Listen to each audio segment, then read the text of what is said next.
Assalamualaikum warahmatullahi wabarakatuh. Alhamdulillah wassalatu wassalamu ala Rasulillah wa ala alihi wa sahbihi wa man wala. Amma ba'd. Ayol ikhwah, azzani wa azzakumullah. Kita lanjutkan pembacaan kitab Al-Adabul Mufrad karya Imam Al-Bukhari. Berkata Imam Al-Bukhari rahimahullah, Babu ardil Islam alal ummin nasraniyah. Bab menawarkan Islam kepada ibu yang beragama Nasrani. Bab menawarkan Islam kepada ibu yang beragama Nasrani. Jadi apa hukumnya menawarkan Islam kepada ibu yang beragama Nasrani? Jawabannya bisa kita lihat dengan membaca hadis yang disebutkan oleh Imam Bukhari.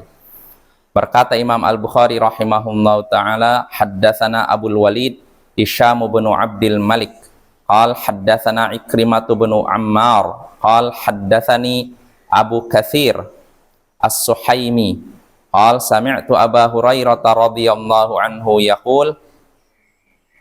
Kata Imam Bukhari, telah menceritakan kepada kami Abul Walid Hisham bin Abdul Malik. Ia berkata, telah menceritakan kepada kami Ikrimah bin Ammar. Ia berkata, telah menceritakan kepadaku Abu Katsir As-Suhaimi.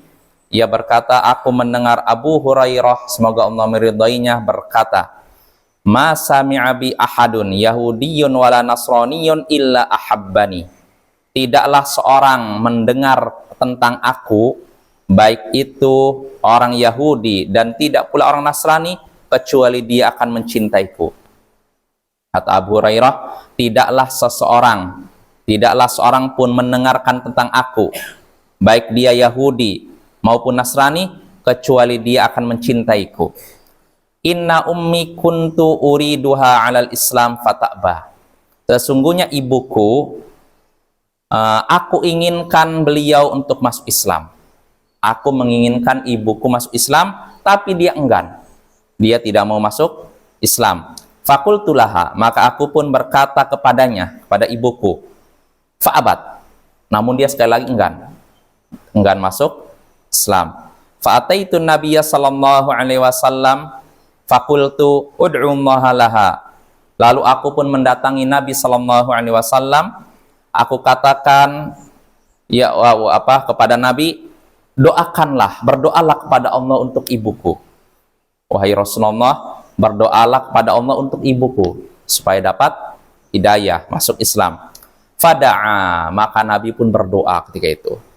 Fa'ataituha, kemudian setelah itu aku mendatangi ibuku. Waqad ajafat anhal alaihal bab, dan ketika aku datang ke rumah, pintu sudah ditutup oleh ibuku.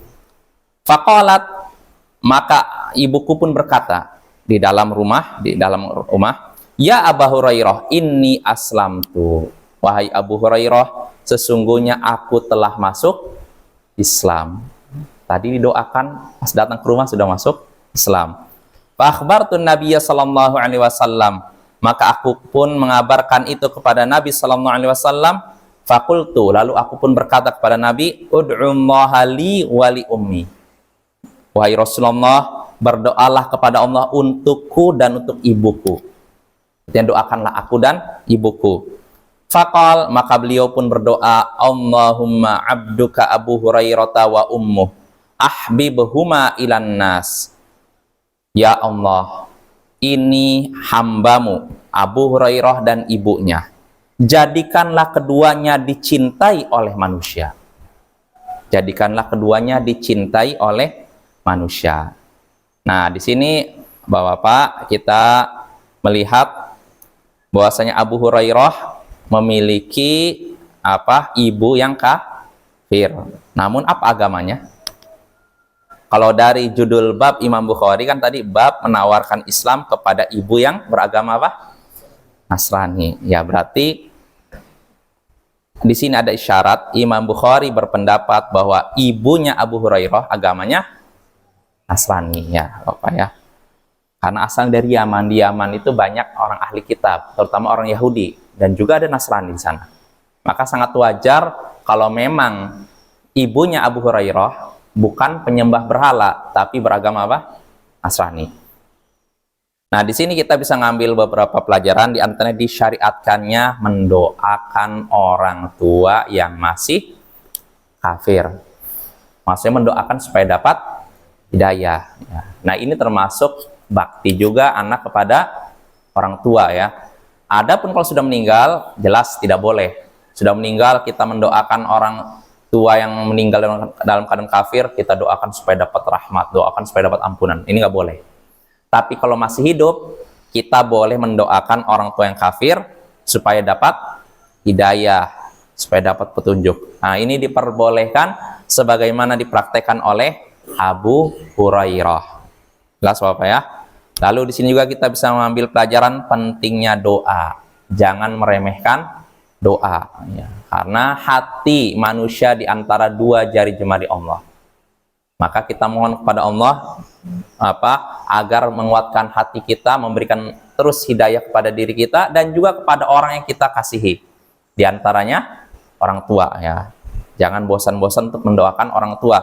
Kalau misalkan orang tua sekarang mungkin masih suka misalkan syirik, suka bid'ah atau suka maksiat, terus doakan. Karena kita tidak tahu kapan doa itu dikabulkan ya. Kalau di sini memang doa Rasulullah. Doa datang kepada Rasulullah, Rasul doakan. Pulang ke rumah ternyata sudah Islam. Ini Rasulullah. Ya kalau kita bisa juga, yang penting kita husnudzon, berbaik sangka kepada Allah.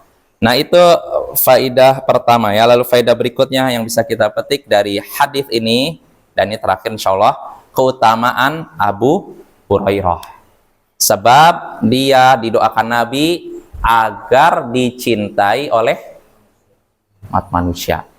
Dan doa Nabi dikabulkan, mustajab kan? Maka Abu Hurairah adalah sosok yang dicintai oleh manusia, dicintai kaum muslimin, dicintai oleh orang yang masih punya iman. Adapun orang yang imannya sudah hilang, ya mungkin saja dia benci Abu Hurairah ya.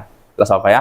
Maka di sini hadis ini membantah telak kaum Syiah yang menjatuhkan Abu Hurairah. Mereka menjatuhkan Abu Hurairah, menganggap Abu Hurairah pendusta, kafir dan semacamnya. Maka hadis ini membantah secara telak pendapat mereka. Ya mungkin itu saja. Sallallahu ala nabiyyina Muhammadin wa ala alihi wa sahbihi ajma'in.